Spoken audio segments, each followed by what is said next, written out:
The manhwa begins by showing an old, creepy wall and worn wooden furniture. Bugs sometimes fly in from outside through the vents, and while one is moving through the air, the boy says he envies them. He crushes the bug between his hands and looks at its remains on his palm. Ben licks it but stops and says it is very bitter. He says he has spent his whole life there. He wipes the bug off his hand and says he has always been trapped in that place. The light flickers. The story does not reveal his name, not even in the later chapters, so for now he is simply called Boy. He is writing a self-introduction for the day he finally leaves the basement.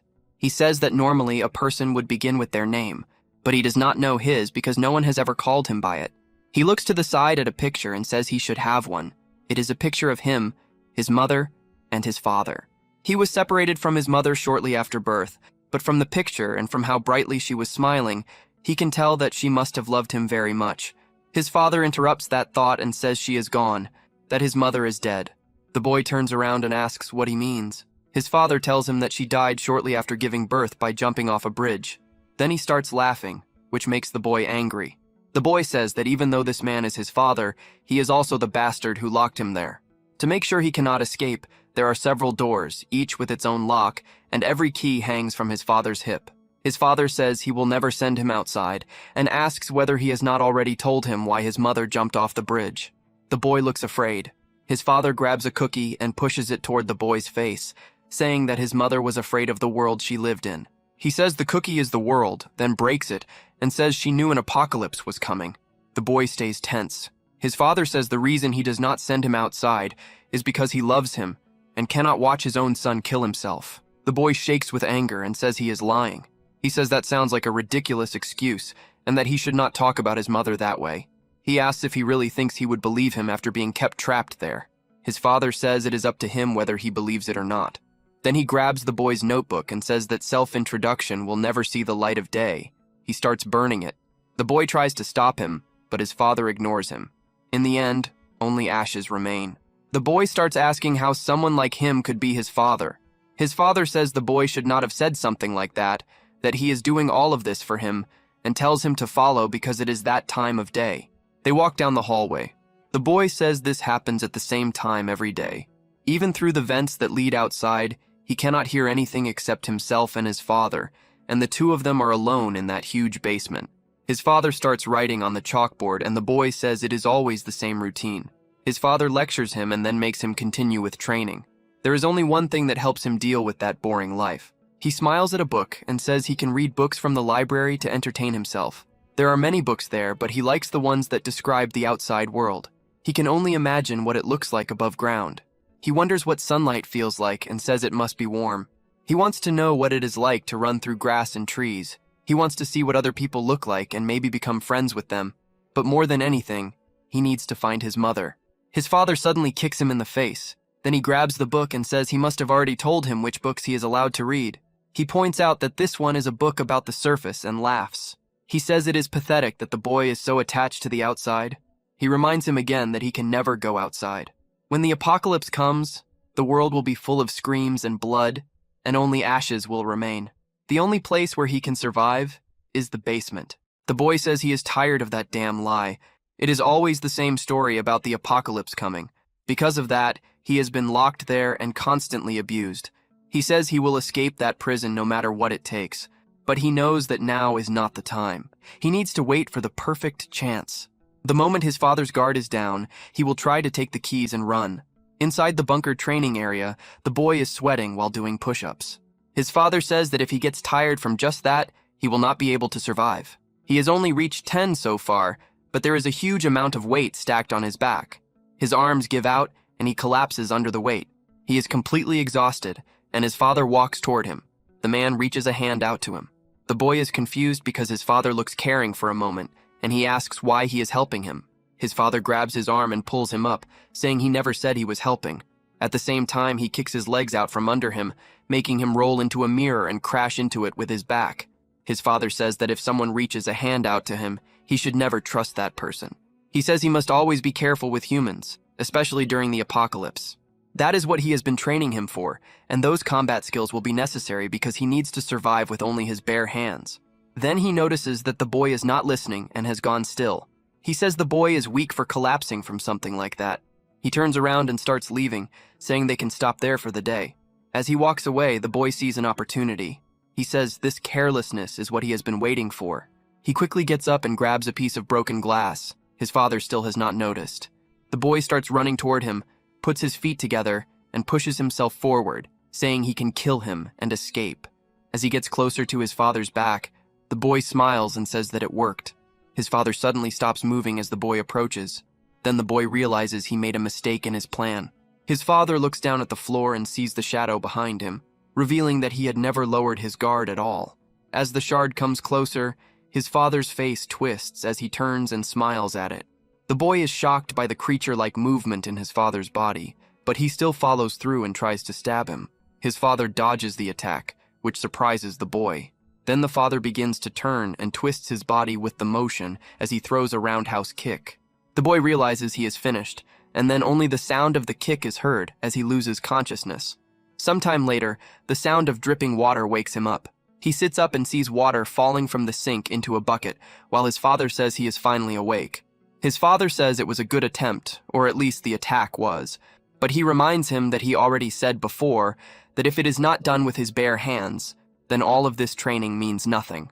He starts grinning and says the punishment for using a weapon is that he will train twice as much. Then he locks the cell door and leaves, telling the boy to get some rest. He says tomorrow will be a rough day and laughs as the lights grow dim. As his father walks down the hallway, the boy says he knows something his father does not. When the lights are turned off, all the electricity in the room cuts out for a moment, and all the noise disappears. If he focuses during that brief moment, he can hear things that were hidden before.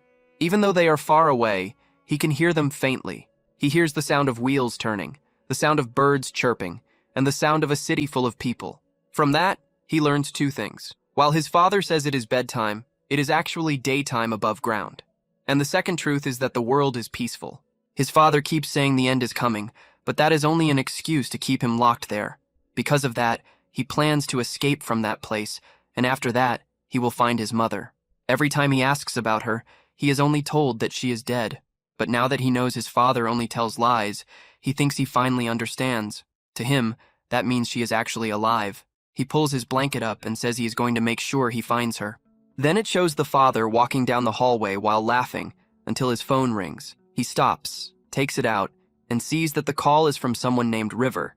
His expression immediately turns serious, and he asks what it is. He says he already told them not to contact him unless it was an emergency. While the boy sleeps, the father listens to River speak for several minutes. When River finally stops talking, the father says all right and tells him to let the boy live. Right after hearing that, he collapses to the floor and begins sobbing because of what he was told. Sometime later, the boy hears his father laughing. He opens his eyes and sees that his father is in a completely different mood than usual and seems ominous. The boy feels that something is wrong and asks what is going on. Then he notices that he cannot move and looks down, seeing that he is tied up. He shouts, asking what is going on and telling him to untie him. But his father keeps laughing and does not listen to what the boy is saying. The boy grits his teeth in anger and says he will break himself free. He starts to tense his body, and the ropes slowly begin to tear. The boy gets distracted and looks up, only to see his father staring down at him. In a chilling voice, he tells him to stop. The boy breaks into a cold sweat and says he thought the training was supposed to be twice as hard, asking if he does not remember that. His father tells him that the plan has changed because they will not be doing anything that day. Not just that day, but every day from then on. He will be made to sit in that chair. The boy starts to panic and asks what he is talking about, saying that he told him he would train him to survive. His father says the training is over now. The boy wonders what suddenly changed in him. He will not be able to see his mother if he cannot break free. He starts trying harder to escape. His father asks him what he is doing. The boy struggles as hard as he can and barely snaps part of the rope. His father sees this and is left speechless, then starts laughing without control. But it is not like his usual laugh. This one feels demonic. He throws a punch that cracks like a whip. After a brief delay, the force sends the boy in the chair into the air, making him crash to the floor. His father walks over and sets the chair upright again, saying that he is sure he told him not to move. He laughs, then returns to normal, but the boy is set on escaping and tries again. This time, his father kicks him and laughs while the boy is on the floor.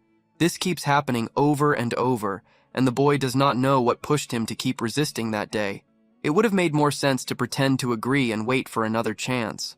But he did not want to give up, even if it cost him his life. His hatred toward his father as the one who locked him up and tormented him keeps growing every minute.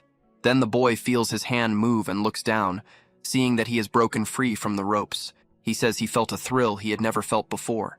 He begins to wonder what kind of face his father would make if he beat him.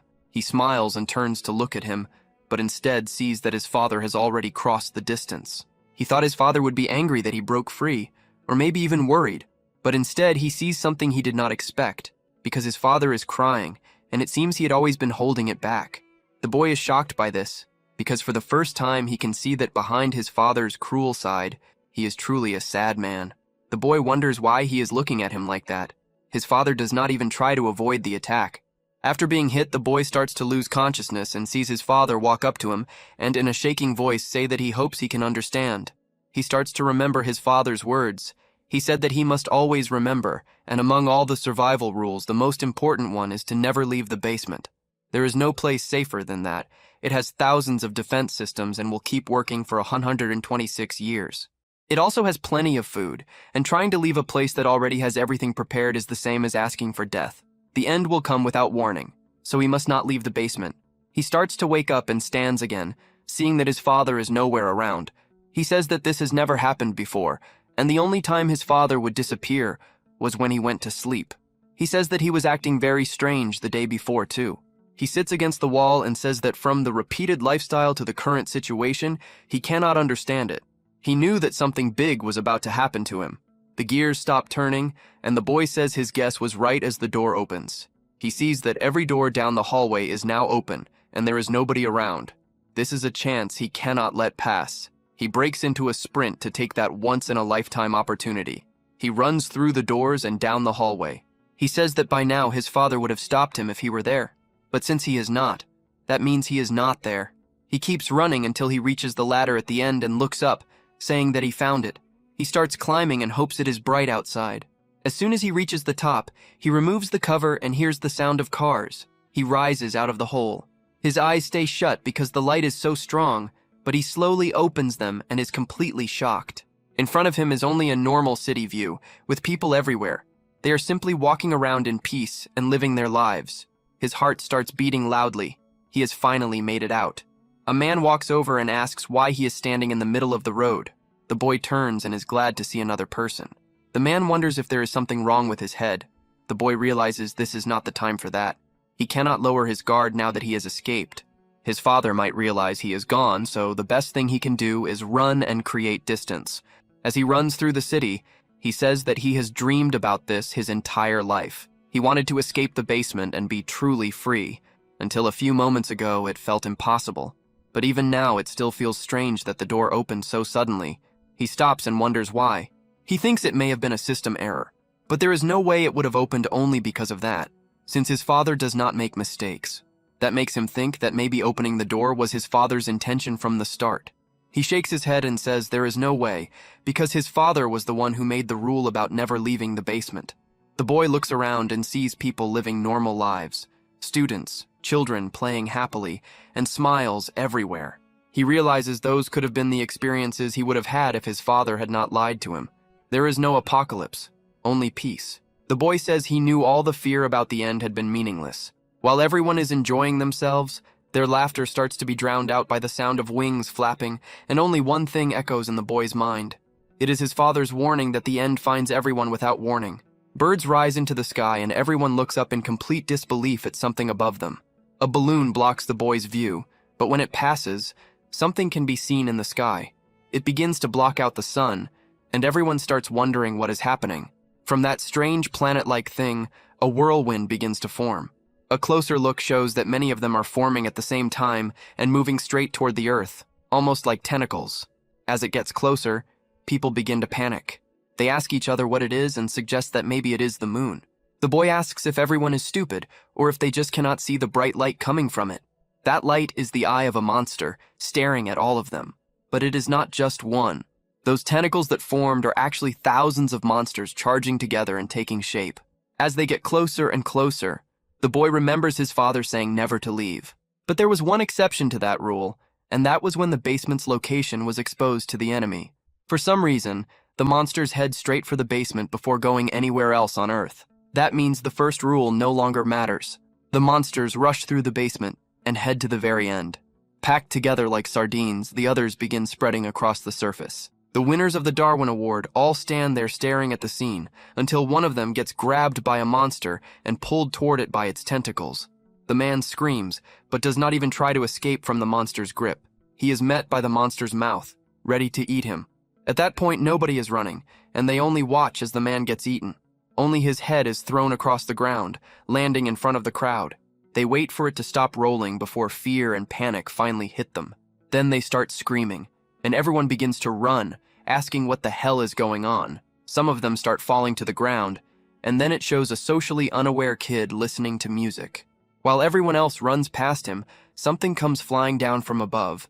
It turns out to be a rock thrown by a giant man. He starts hurling them at the civilians. As if it is not bad enough that they have to avoid giant rocks, another monster flies out covered in spikes and easily cuts the people around it in half. Other kinds of monsters appear, each one easily taking human lives. A man looks over and screams, and then it shows the boy watching all of this. People start calling for the police.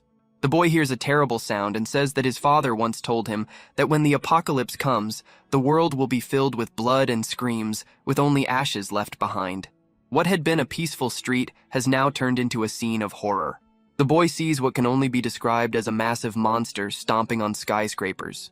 As if the parade of monsters was not enough to prove that their normal lives were over, that giant creature crushing buildings and destroying the land makes them understand that the world is doomed. Just looking at how much of the city it destroyed says enough. With even more monsters coming down into the ruins of the city, the boy says that his father was right the whole time. He starts to wonder if his father was not lying to him after all, and maybe his mother really is dead. He begins to freeze as everyone behind him gets swallowed by the wave of monsters. While the boy is standing there, a hand grabs him and starts pulling him away. It is none other than his father. The boy asks how he found him, but his father tells him to keep running and not to stop.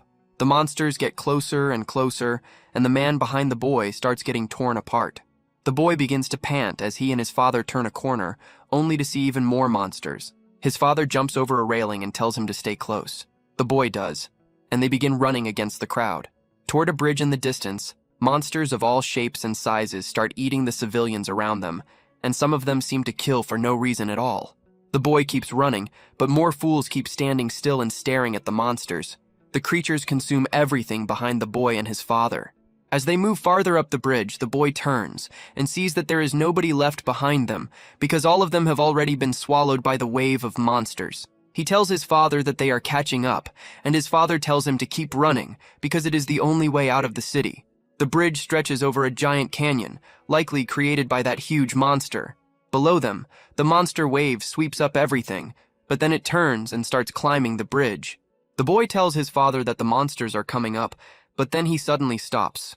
A monster has latched onto his foot. It starts squeezing and begins injuring his foot. He groans in pain, but says that if he does not get it off right away, he will die.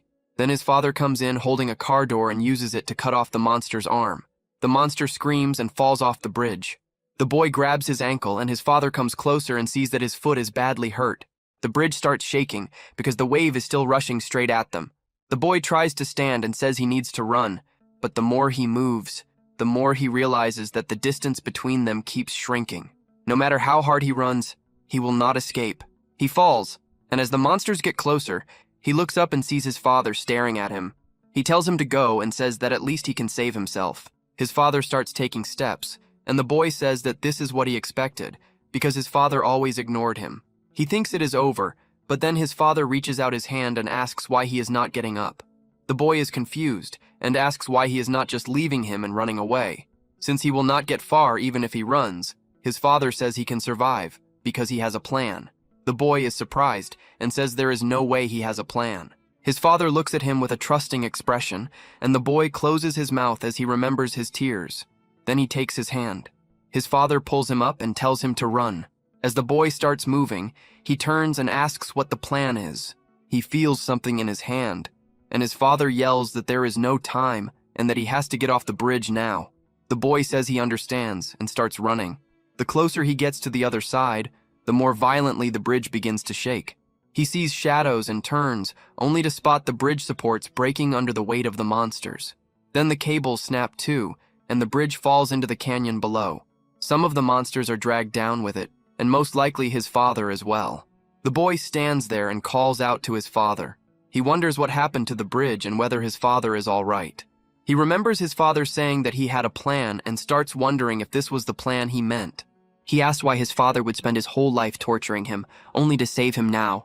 His legs begin to shake and he falls to the ground. He says that he survived. But now what? What is the point of surviving now? Everything he dreamed about in the world above has been extinguished. There is no peace there. There is no beauty.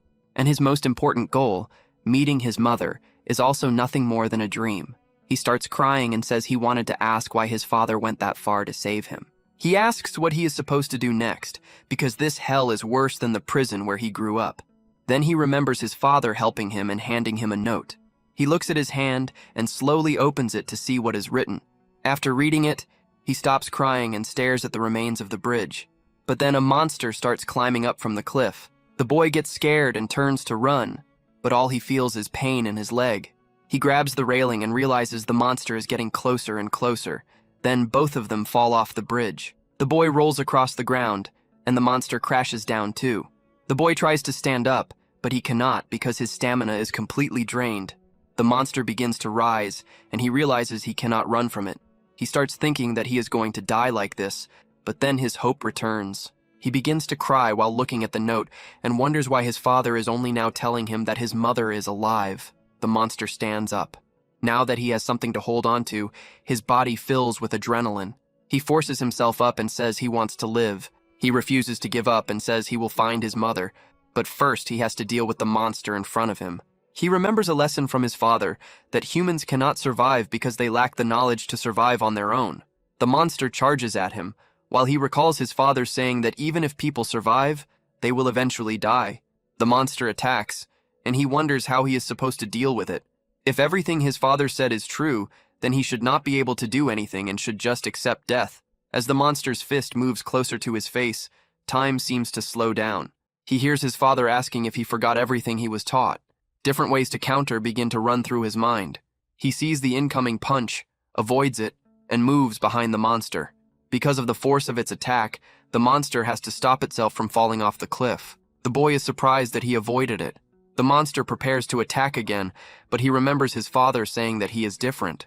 The biggest difference between him and others is that he knows exactly what he must do to survive, because that is all he has ever been taught.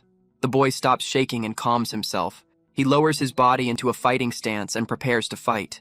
The monster charges again and throws another punch. The boy slides under it and stops himself by grabbing the spike he noticed earlier. He pulls the spike out of the ground and rushes toward the monster. The monster turns to grab him, but the boy avoids it. Holding the spike, he moves in and drives it straight into the monster's head. The scene shifts to another area, where monsters have completely taken over the city, or what is left of it. Underground, some survivors are gathered. They say that the police should have done something by now, since it has been 4 days. They say they are lucky to be hiding there, but their food supplies are running low. A girl looks at her friend, but he does not respond. She says that if they stay hopeful, maybe things will change. A man tells her she is making everyone uncomfortable. She says she is not speaking loudly, but he says that is not what he meant. It becomes clear that her friend is most likely already dead. He tells her to forget it and walks away, saying he might be losing his mind. A schoolgirl calls out to him and says she cannot find any food. He tells her they have to find food somehow if they want to survive there. She says there is still one place left to check, and since she has not looked there yet, she will go again. She says they should not give up. The man smiles and thanks her, saying everyone is tired from guarding against the monsters. He says she is the only one still helping this much and calls her a good kid. She shakes her head and says that is not true. He says they need to keep hoping and try to get everyone out of there. She is left without words and walks over to two people talking. They turn toward her, and she asks if they found any food there. They look at each other and pull out a sandwich, saying they found it earlier. The girl reaches for it, but they start eating it. She asks what they are doing, saying they agreed to share food. The other girl says that those boring people made that rule, and they never agreed to follow it. She reminds them that just yesterday they ate from the shared food. The man says he does not remember that. The girl clenches her teeth and says she will report them. The man stands up and threatens her, telling her to go ahead and try, and that they will not just stand there. She says it is pointless because they will not be able to catch her, since the one thing she is good at is running away. The man starts walking toward her, but a scream is suddenly heard. They all turn and begin to feel fear. The woman says it came from far away, so they should be fine. The man says he got scared for nothing, then notices the schoolgirl crouched on the floor. He sees her shaking and laughs at her, saying she was confident a moment ago but now is too scared to move. She notices food they left behind and quickly takes it before leaving. She returns to the man from earlier, and he asks if she checked the place he mentioned. She says yes, and he asks how it went. The food is hidden in her pocket, but her stomach growls and she tells him she found nothing. He says he is not surprised and that the important thing is that they are still alive. But that does not last long, as a monster suddenly breaks into the room. The schoolgirl is knocked down, then sits up in fear as she sees the monster behind the man.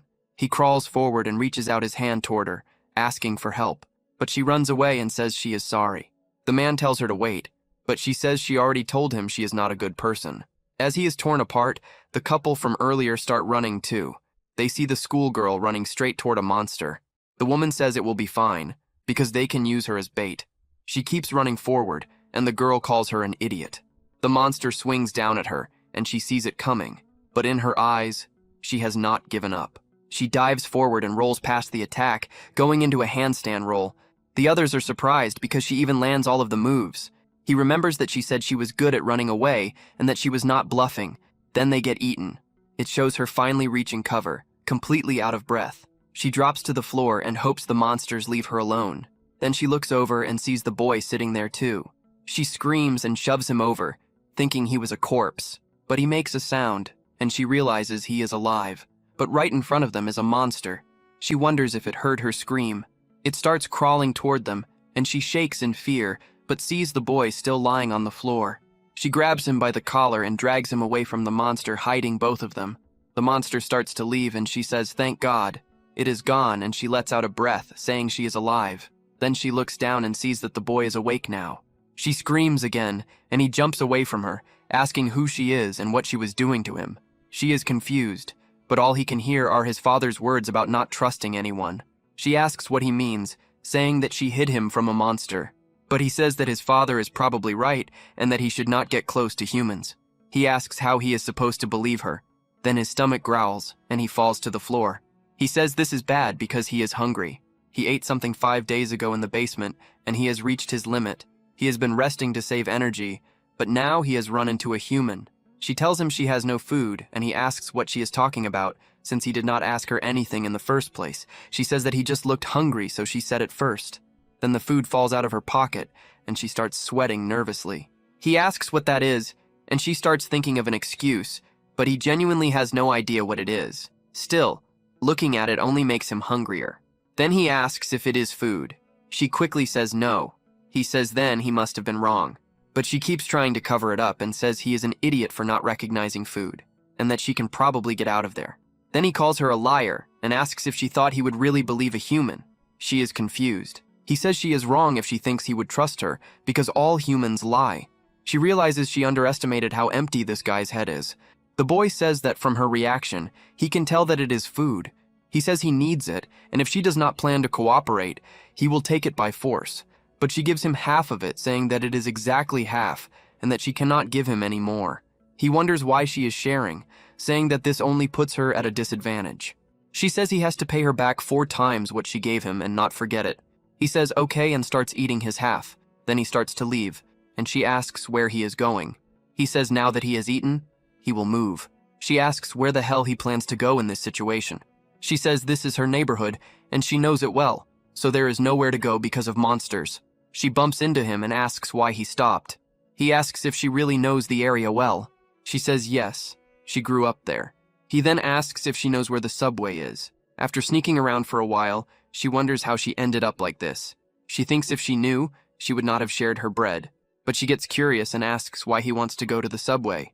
He says it is safe there, it has supplies for survival, and it is a path to move without monsters seeing them.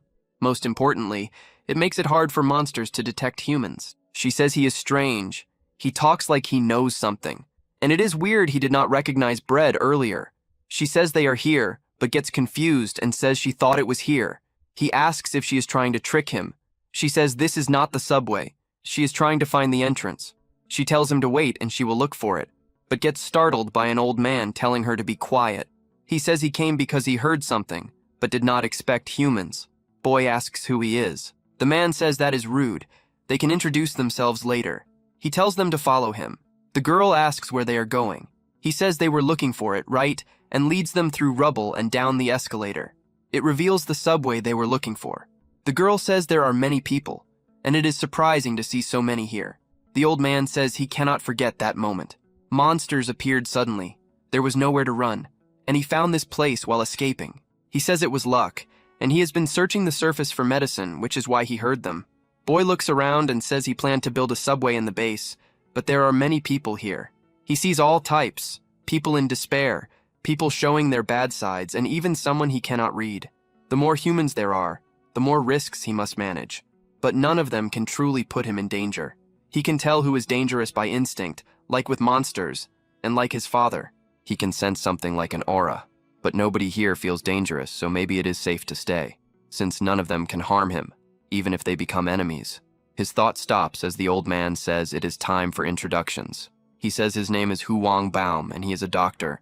Baum says again he was looking for medicine, and that is how he met them, and he found nothing. He asks for their names. Boy does not answer, so the girl says her name is Haru. Baum says it is a good name, and by her clothes she must go to virtual middle school. She says yes and asks if he knows it. He says yes, his hospital was across from the school near the mall. She says she does not remember a hospital there. Baum looks at Boy, sees his clothes are torn, and says he has clearly been through a lot. He asks for his name. Boy says he does not know his name. Baum is surprised, and Boy says he never had one. Baum thinks it is a joke, says he can tell him next time, and laughs. A man runs in saying things got worse. An injured man is shown leaning against a wall, and he is relieved to see Baum. Baum says he can already see that it is serious, and although they stopped the bleeding earlier, it is getting worse faster than expected. He says they need to operate now, or the infection will put the man in danger. He shows that he has the surgical tools and says they have to do it right away. As he starts disinfecting the wound, Boy says he read about doctors in books. He says it is a job that treats humans for money, but now that the apocalypse has come, money cannot be exchanged. So he asks Baum what he is getting in return for treating them. Baum looks surprised and says he does not need anything like that. Everyone is surprised by his answer. He says a doctor's job is to treat the injured and tells them not to worry because he has rarely failed a surgery. The man tears up and says he is very thankful, then hugs him. Boy is confused and asks why he is helping him without getting anything back. He wonders if humans are stupid or if this is just the kind of thing they do. Baum tells him to be careful not to reopen his wounds. The man thanks him, but then notices that his jacket says he is a veterinarian. Baum tells the man it is time to begin and that it might hurt, but that cannot be helped. The man starts panicking and says to wait because he does not want this. Baum says he has to do it, or he will die. The man asks how a veterinarian can perform surgery on a human. Baum says of course he can, because humans are also animals. The man says he does not want this anymore. Baum tells him to calm down before his condition gets worse. He says he needs anesthetics, and a girl tells him they do not have anything like that. Baum bends down, picks up a brick, and tells the man it is time for the night-night juice. Boy says he was wrong, and humans are definitely dangerous. Boy walks off and finds a quiet place. He says he made the right choice by not watching the surgery, but then he wonders what he should do now. All he has left is a picture, a photo taken during his childhood, and a note on the back saying that she is alive, but he has no clue how to find her. When he looks at the photo, though, he feels uneasy. In the background, there are strange flowers that look almost alien. Even back in the basement, he thought they were odd, so he checked flower books to learn more. But he could not find any information about the flowers in the photo. If that flower only grows in one specific place, then he might be able to figure out where the picture was taken. To do that, he needs to find someone who can identify the flower. It is his only clue, so he has to make sure not to lose it, and he needs to ask everyone about it. A bug flies past his face and he crushes it like before. Then he goes to lick it like last time. He says it is bitter as hell again. In another room, a girl turns around and tells her boss that she gathered everyone. He says it is time to begin. He tells them to bring in anyone else, and if they refuse, to use whatever they can to drag them there.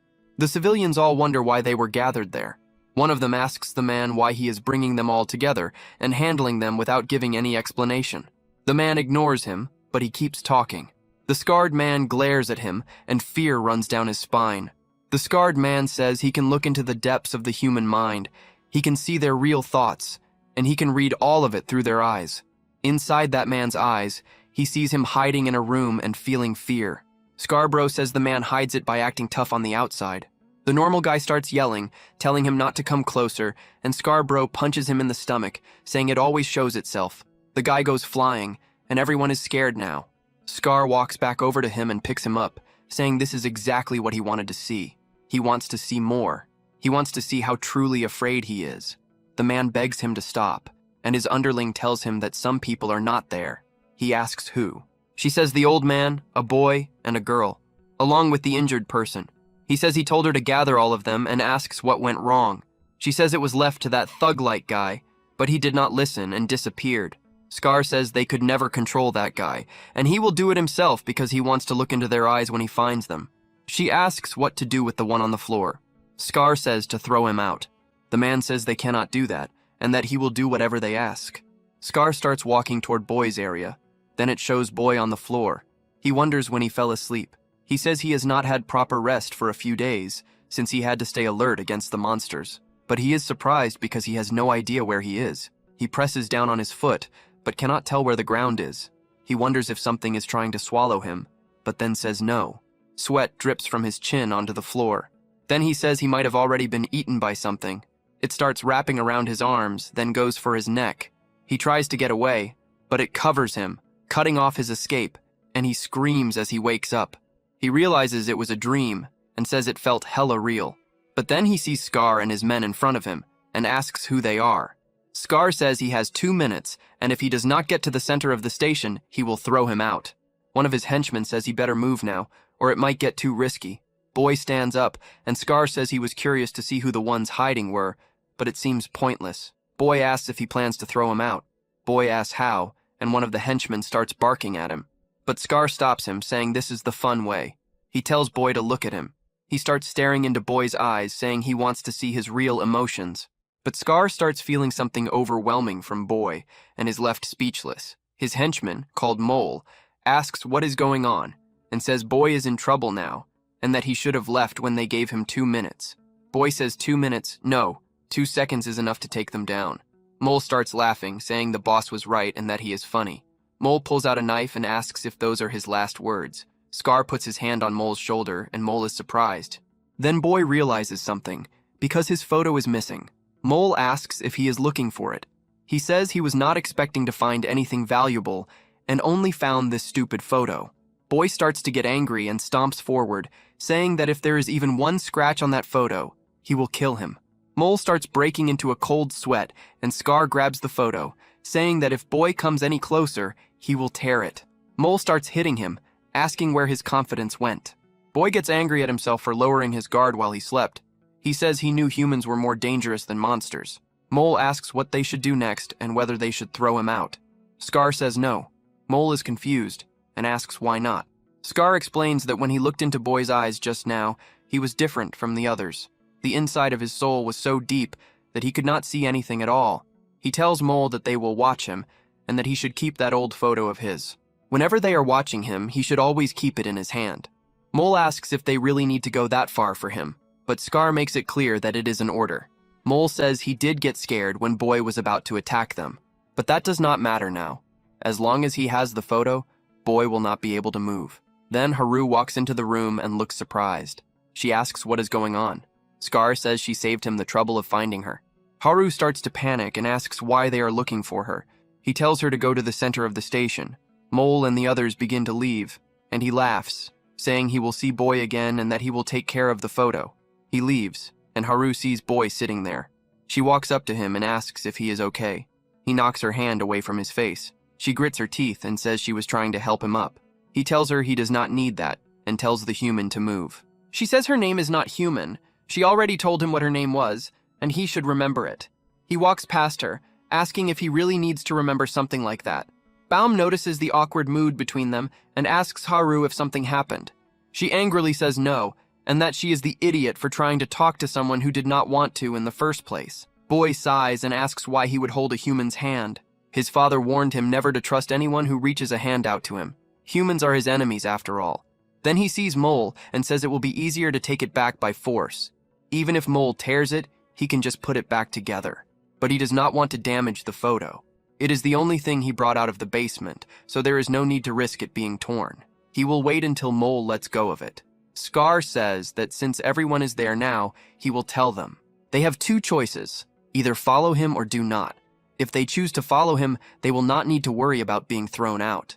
Like the man behind him, he points at the man from earlier. He says that man tried to cause chaos in the subway, so he has decided to expel him. If they choose to stand with him, he will not treat them like the rebel who tried to break the peace. He says he will not force them to follow him, but they should know that his word is absolute down there. Everyone looks afraid and starts watching what the others decide. Little by little, everyone starts taking Scar's side. Baum says that the strong rule the weak in a world where the law no longer matters. It is not strange that things turned out like this. Scar is not directly telling them to follow him, but he is making it clear what will happen to those who do not. And if someone wants to live longer, following Scar is the logical choice. Baum sweats nervously, then smiles and fixes his tie. He says he has already lived a long life, so being unpredictable once in a while is not so bad. If he joins that side, he may not be able to help when a patient truly needs him, so he plans to stay on this side, even if he is alone. But Haru does not join either, and she lets out a sigh. Baum is surprised and asks if she does not plan to go with them.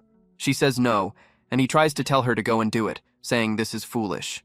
She laughs and points out that she is not the only fool there.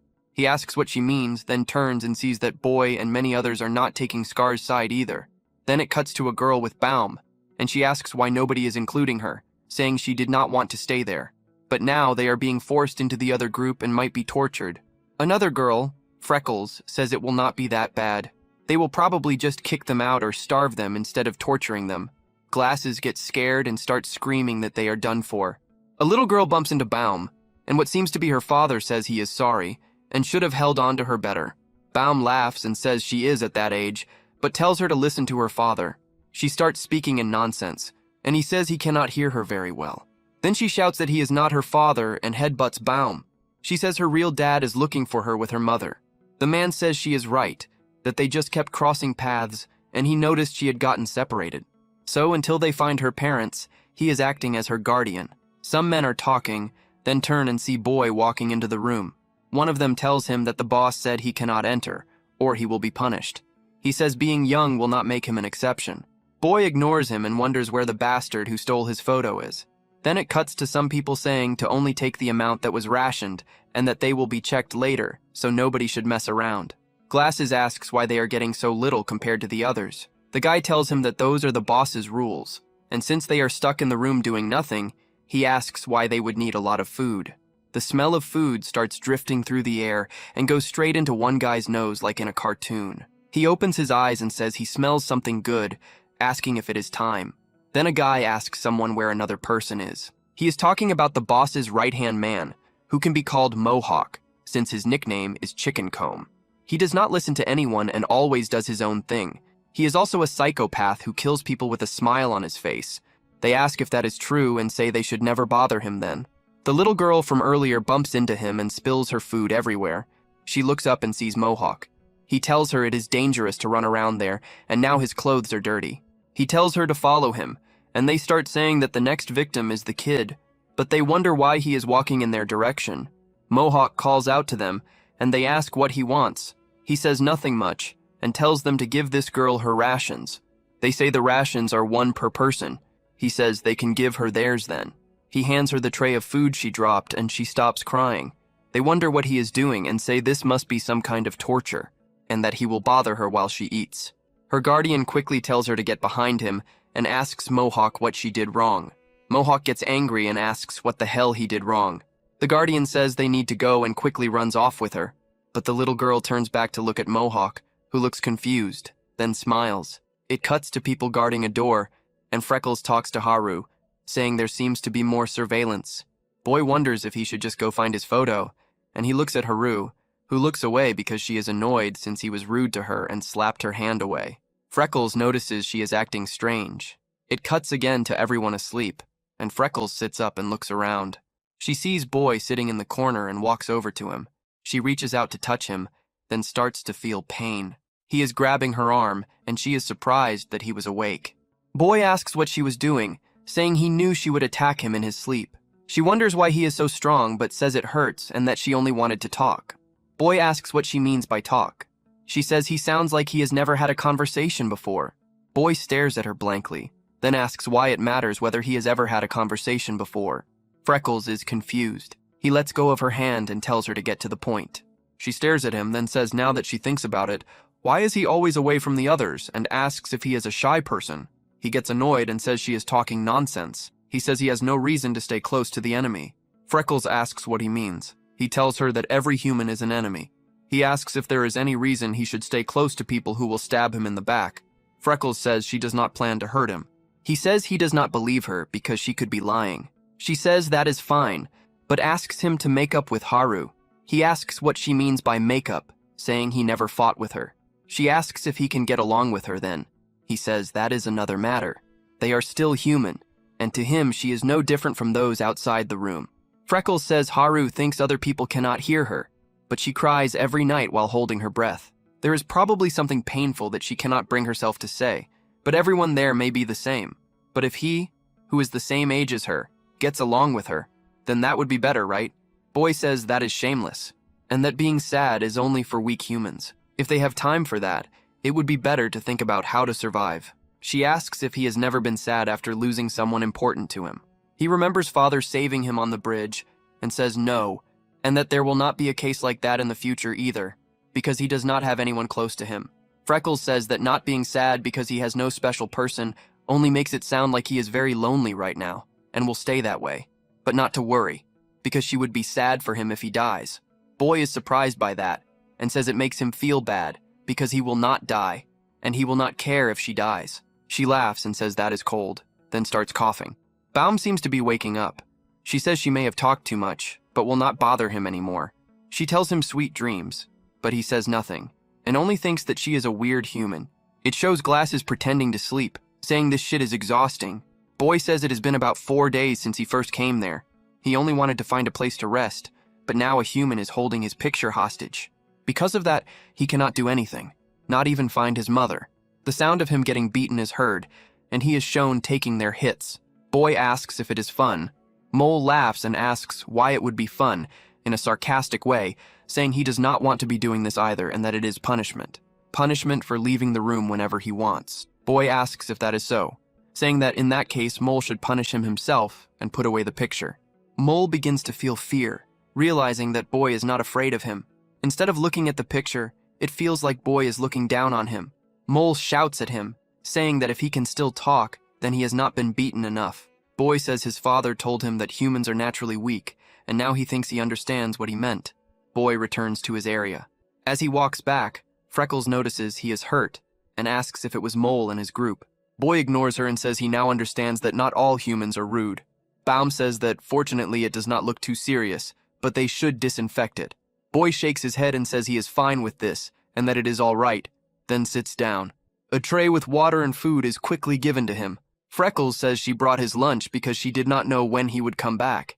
He starts to thank her, but suddenly stops, making her choke on her food. She asks what he was about to say. He says nothing, and she starts coughing. Boy says he just had a thought. He remembers her saying she would not hurt him. He says if that was not a lie, and if she would really be sad if he died, then maybe it would be fine to trust her a little. Her food falls to the floor, and she starts to collapse as well. He looks over and sees the can rolling, while Baum asks if she is okay and tells her to stay conscious. It becomes clear that something is wrong with her. Baum says her condition does not look good and that she needs medicine, but the problem is that they have to go to the surface, because they do not have the medicine there. Freckles says it is fine, and there is no reason for them to go to the surface just for her. Baum tells her to stop talking, and says that if they do not get the medicine now, her condition will get worse. Boy, out of curiosity, asks how, asking how she will get worse without medicine. Baum starts thinking about how to explain it, but Mole walks in and says the boss is calling for Baum. Mole sees Boy and sighs, then pulls out the picture, saying he does not understand why he has to keep holding it in front of a kid when he could easily deal with him using a knife. Mole says he has orders for Baum to treat the injured people and to hurry up. Baum tries to say he cannot, but Mole takes it as disrespect and asks if he plans to keep disobeying the boss. Baum says that is not what he meant, and that he will treat the others after he treats this patient first, since she needs help immediately. Freckles quickly stands up and says she is fine, and that if they tell her where the medicine is, she can go to the surface and get it herself. Baum tries to make her understand, saying she will not survive on the surface in her condition. Mole says he understands now and wishes they had said it sooner. Then it shows him quickly stabbing Freckles in the stomach, saying he would have helped earlier if he had known. Freckles feels a sharp pain in her stomach, and everyone else is shocked. Even Boy is caught off guard. Mole pulls the knife out of her stomach, making her fall to the floor. Baum quickly runs over while the others only watch. Freckles starts bleeding out, and the blood begins to run toward Boy, who looks at her. His eyes stay fixed on her chest as he says he can feel it. He can feel that her life is slowly fading. As more and more blood pours out, Boy wonders why humans die so easily. He watches her life force slowly dim, second by second, getting smaller and smaller. Something starts to come apart inside him, and then she touches him with her finger. He snaps out of it, and then she asks why he looks so serious. He does not know what to say, and she says she thought he said he would not care. Then her life force fully stops. Boy is speechless as her lifeless arm drops to the floor. Everyone else understands too. Even though no one knows what to say, Mole speaks up, saying this was annoying, and that he cannot believe he got his hands dirty. Baum starts shaking with anger, and asks why Mole's expression never changed, even though he just killed someone. He says he understands now that monsters are not only on the surface. In his same annoying tone, Mole says Baum is being too harsh, and that this is no different from him saving him. If things had stayed that way, Baum would have followed her to the surface, and they could not lose their doctor just because he wanted to save one human. He also says everyone should be grateful, because dying like this is more peaceful than being eaten by monsters. Boy is still standing over her body, and Mole glances at him. Seeing that he is not moved, Mole starts laughing and asks if he is scared. He says Boy acted like he was so tough. Boy turns to him and gives him a sharp glare. As he looks at Mole's hands, he realizes he is holding a knife, and says it does not look like he has the picture. Mole realizes he is right and turns, saying he dropped it when he grabbed the knife earlier. Boy lowers his stance, and Mole turns back and asks what he is going to do about it, seeing him lower himself toward the ground. Mole starts laughing at Boy for just standing there, then closes his eyes for a blink. Boy uses that moment while Mole keeps asking if he is going to jump him. Before Mole's body can even react, he opens his eyes and sees Boy right in front of him saying, "Yeah." Boy punches him in the face, making it cave in. Before his men can react, Boy quickly dashes past them. He catches up to Mole while he is still flying through the air and hits him in the face again. Mole starts spinning while still flying, and the knife is sent into the air. Boy pushes off the ground again, flies up, and hits Mole with another punch. Mole's head slams into the wall and breaks it. Boy grabs him, and the knife that was in the air starts falling. Boy catches it, spins it, and tightens his grip on it. The others watch in complete fear, but Boy stops just as he puts the knife to Mole's throat, making him bleed. Boy looks at him and realizes that this guy is already mentally dead. Boy starts to tremble and says that he is just too weak. Back when he attacked Mole, he realized that Mole did not even react to his punch. He says that if he had known this guy was that weak, he would have taken the picture from him earlier. If he had done that, then none of this would have happened to Freckles in the first place, because Mole would not have been able to do anything. He starts to feel the urge to end his life, then begins to hear Father's voice telling him to kill him. Boy tries to resist the urge, but Father pushes him on, saying that he does not need to show mercy to his enemies and that he should finish it properly. The urge keeps getting stronger and he hears his heart beating with every passing second. He tightens his grip on the knife and hears Baum shouting at him to stop. Boy slowly turns, and Baum explains that if he kills him, he cannot take it back. Boy asks what he means, saying he should not be worried about Mole. Baum tells him that is not what he means, and that he is talking about his heart. Boy is confused, and Baum tells him to think carefully, asking if he really has to go as far as killing him. Boy glances down at his reflection in the knife, and it shows him asking Father if there is even a reason to kill them. He says that if he beats them to the edge of death, they will stop trying to attack him. Father laughs, saying that with a weak mindset like that, he will not survive for even a week. And if that is not it, then maybe Boy is afraid of killing humans.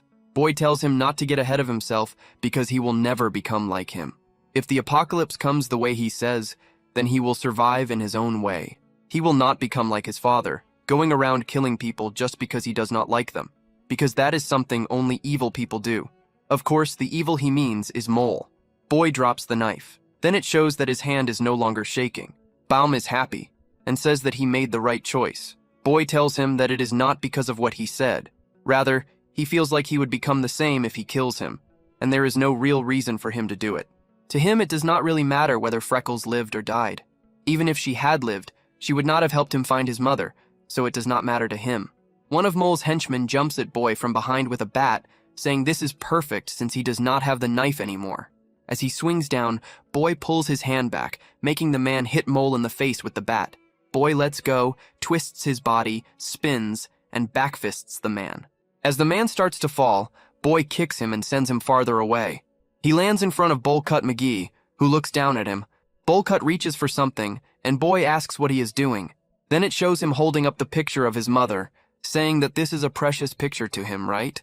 Boy starts stepping forward, saying, so what? Bullcut realizes he is in serious trouble, so he pulls out a handkerchief and starts wiping the picture, even blowing on it to clean it, while his hands shake in fear. Boy takes the picture and goes back to Baum and the others. He looks at Freckles' covered body and does not know what to think. Baum tells him that he does not see the child or the girl from earlier.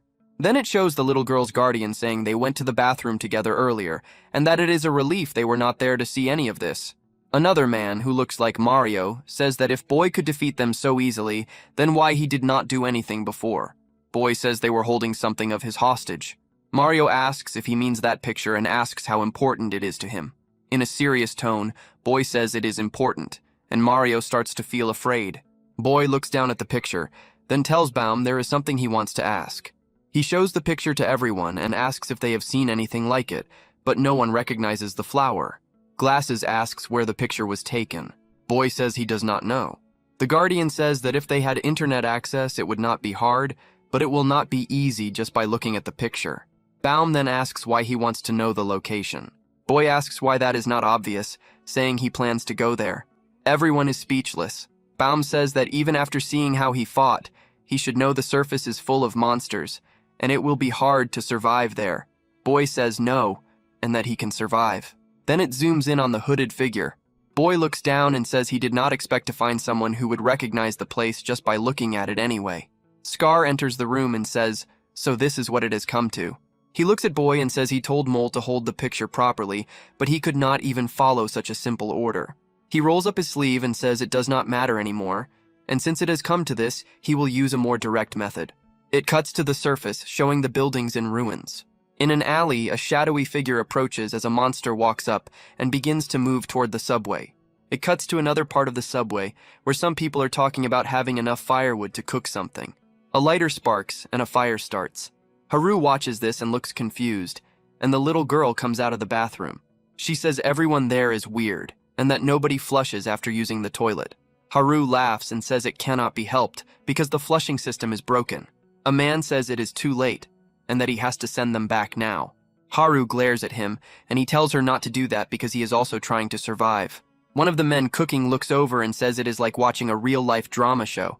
Something falls into the pot, and he asks his friend if he added something. The other guy tells him to stop talking and keep stirring. The man says that was strange and thinks it might have been nothing, but then more things start falling from the ceiling. The man looks up wondering why rocks are falling and sees the ceiling cracking. A monster's glowing eyes appear and it jumps straight down at him. It cuts away before showing it and goes back to Scar, who looks around the room. He sees Mole on the floor and the other man lying there. He says his instinct was right. In the world he used to be in, there were always people seen as monsters, those who stood outside the norm. Now there are real monsters on the surface. Bullcut tells Scar to be careful and says the boy is stronger than he looks. Scar tells him to stop talking and knocks him out.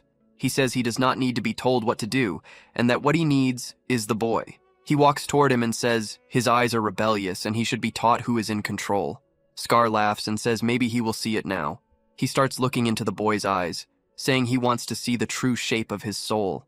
As he enters that state, he looks down and sees only darkness. Scar is shocked. His eyes widen and he says he was wrong. It was not him looking into the boy's soul. He looks afraid and says it was the opposite. It was the boy looking into his soul. Scar is left speechless as a huge mouth forms and swallows him.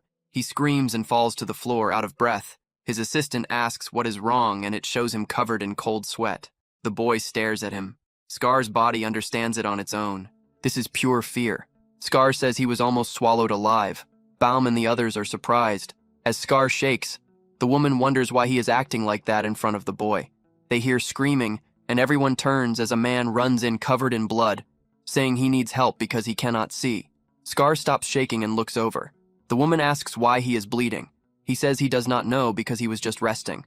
Then he felt a sharp pain in his head and says he has had a terrible headache since earlier. The reason is shown, but the others cannot see it. They suggest it might have been a monster. The man starts scratching the back of his head, saying there is something inside that will not come out. He suddenly stops moving, then his body twists before standing straight again. Everyone is confused as his glasses break. 2 tentacles burst out through his eyes and stab another man in the shoulder. The man screams, but Scar steps forward, grabs the tentacle, and yanks it. As the man is pulled toward him, Scar punches him in the face and sends him flying, knocking him out of the room. The monster starts crawling out from the back of his skull, and Scar grabs an axe. The monster jumps at him, and he strikes it down, knocking it to the floor.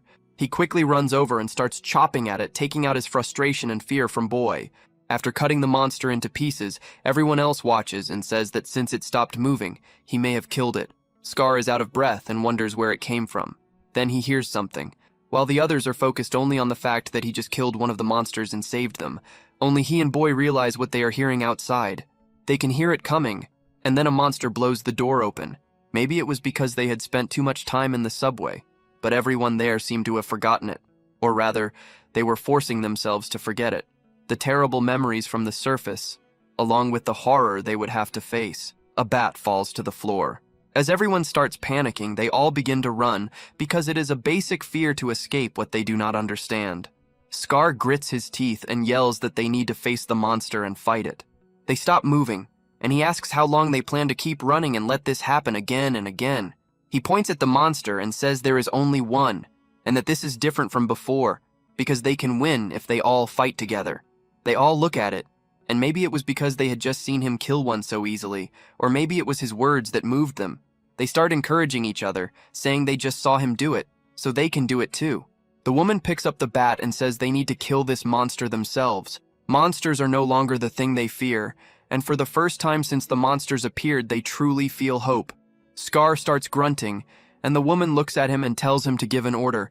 Then blood starts pouring from Scar's nose. Confused, they all call out to him and ask what is wrong. His head starts to tilt as his body is lifted into the air. The monster that had been lying on the floor, cut into pieces, starts pushing its tentacles out through his mouth.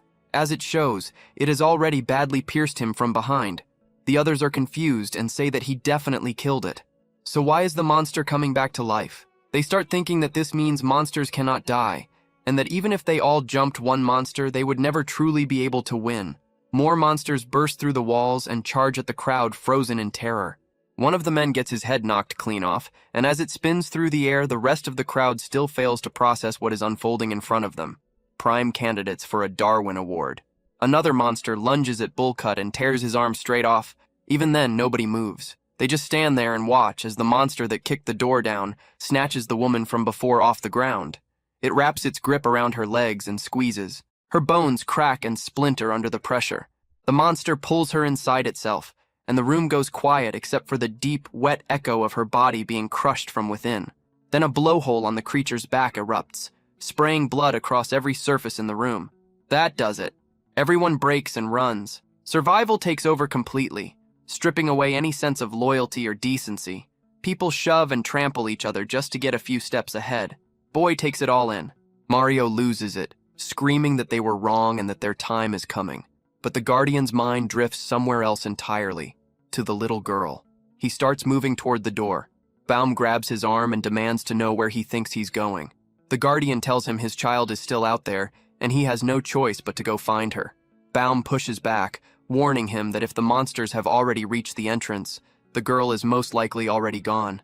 The Guardian drops to his knees. "It's just like last time," he mutters. His mind turns on itself, pulling him under a wave of panic he can't fight off. Boy steps forward. The Guardian snaps out of it just enough to ask where he's heading. Boy moves straight for the door without a word. Everyone watches, confused. Everyone except Baum, who bolts forward to cut him off. Too late. Boy is already through. He walks out into the open, calm and steady, passing right through the chaos of Scar's men as they fall apart and start turning on each other. Then Boy drops into his fighting stance, ready to go to work. The scene shifts to another section of the subway. A woman lies on the ground while a monster feeds on her. Nearby, Haru and the little girl from before are crammed under a desk, hidden. The girl starts to fall apart, tears streaming down her face, her breath coming in sharp, ragged pulls. Haru snaps at her to keep quiet. One sound and they're finished. The girl clamps down on it immediately. Haru follows up with a hard truth. She has no room to worry about anyone else right now, because getting caught means dying. The little girl reaches out and latches onto Haru's arm, shaking uncontrollably, still crying without a sound. Haru looks at her. Something shifts. Against every instinct telling her otherwise, she tells the girl to stay close. A man nearby stares at the corpse on the ground and turns to them, asking what exactly they think they're going to do. Haru says they run. He cuts her off before she finishes. Run where? He asks. There's nowhere left to go. Haru says they have to try in order to live. The man reminds her that there are monsters all over the surface, and now they've even taken over the one safe place they had, yet she still thinks she can survive. Haru says even so, she won't sit around waiting for her death like an idiot. The man is surprised. He caught a stray. She says she will survive no matter what, and her eyes are full of hope as she says it. The man can tell she has serious main character energy, saying she has a reason to survive. She is surprised by that. He notices she needs a haircut, then looks over and sees a monster right in front of them. He screams to run and looks over to see Haru, paralyzed with fear. He grits his teeth and charges at the monster, saying there is no reason for him to live. He turns to tell Haru to run, but when he glances over, she is long gone. He says that was too fast, and she should have let him give a hero monologue first. Then she hears the man screaming behind her, but closes her eyes and carries forward. Back to Scar's men, one of them tries to ask the monster a question. Credit where it's due for fighting it, but it does nothing. The woman also starts stabbing it relentlessly, but runs out of steam and watches as every wound closes up. The monster grabs the man who axed it, and the woman falls to the floor and crawls backward, saying they cannot win. Boy steps forward with bombs still going off at the doorway. Someone tries to get him to come back. The girl wonders where he is going, and as everybody else starts getting impaled by the blue tentacle monster, it turns Scar's corpse to face Boy. That is when Boy drops into his fighting stance. The woman realizes he is about to fight, and that he is just going to die like Scar. The monster shoots out tentacles once more, and as they get close, Boy does not panic, and does as he has been trained. He dodges below the attack and grabs onto the tentacles. More come flying in. He dodges them and uses the original two he grabbed to tangle up the rest. It goes for a surprise attack to his back, but Boy reads it and bounces off the wall to avoid it, causing it to stab into the wall instead. He lands still holding the tentacles and ties them off after tangling the monster up. It shoots out another attack toward the back of his head. It stops just short, completely tied up, exactly as Boy had planned. He walks to the back of Scar and rips the monster out, then glares at it. Baum is surprised he stopped it, and the woman says it changes nothing since Scar stopped it as well. The monster lets out a screech, and the bigger one slowly turns toward Boy. A smaller one is also there now. One of them charges straight at him, and Boy throws the tentacle monster to the floor. As it goes to bite him, Boy knees its mouth shut. While it reels from the hit, Boy takes off toward the giant one. It stretches its arms out wide, but Boy leaps off the floor to avoid the bear hug and lands behind it. He goes for the axe and grabs it, and the monster starts blowing blood from its blowhole to throw him off. Boy gets sprayed and briefly closes his eyes. He snaps them open just in time to see the monster's elbow coming. Everyone watching thinks it's over. Then they see that Boy avoided it, and the surprise hits them all at once. They watch and talk among themselves, acknowledging that even though he is still alive, the monster carries overwhelming strength inside a body that never stops healing. Fighting it is suicide. And yet none of them can look away as Boy stands back up and faces it alone. Boy grips his shoulder and his father's voice comes back to him. There is no being in this world that does not die. The monsters charge again. The voice continues as Boy holds his ground. Every living thing has a source from which its life began. The monsters close in and fear ripples through everyone watching. His father tells him to go for that. The image of a petal being pulled from a flower cuts through. His father's voice says that if it is Boy, he already knows what he is looking at. The monsters attack, and Boy launches into the air, slipping past both of them at once. His father tells him Boy will be able to find exactly where their lives begin. Boy plants himself on the back of the monster. Just as a flower is rooted to the ground and grows from a single seed, pull the roots and the flower dies. Boy spots the weak points on the monster's back, raises the axe, and drives it straight into the core, the seed. The giant monster instantly comes apart into a stringy, unraveling mass and slowly pulls itself together into a smaller shape at the tip of the axe. Boy is worn out and looks down at it. It has hardened into something resembling a strange stone.